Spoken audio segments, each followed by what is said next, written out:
In today's video, I'm going to teach you how to create a calendar in Airtable. By the end, you'll know exactly where to find the calendar option, how to surface it quickly, and what to expect if you're on a free plan versus a paid subscription.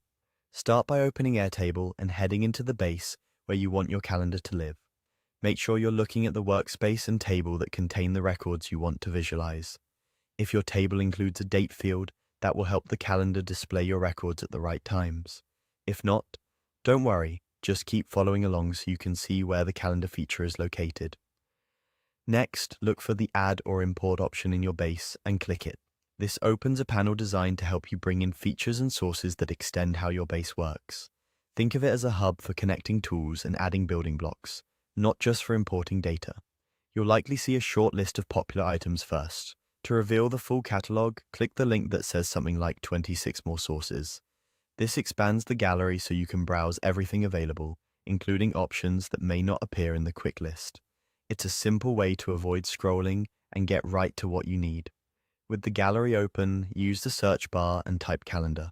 Searching here filters the results instantly, so you don't have to guess where the calendar option is tucked away. It's also helpful if the interface has changed since you last visited. Search keeps you moving quickly regardless of layout tweaks.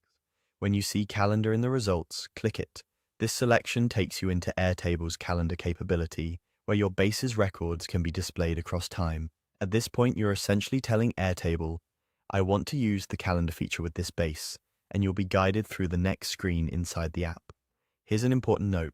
Creating and using the calendar feature requires a paid Airtable subscription. If you're on the free plan, you'll see messaging that this feature isn't available. That's expected behavior. Airtable gates certain advanced views and features to paid workspaces.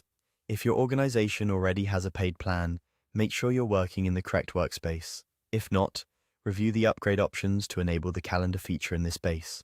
Once it's available to you, continue inside Airtable to complete the calendar setup as prompted. And that's it.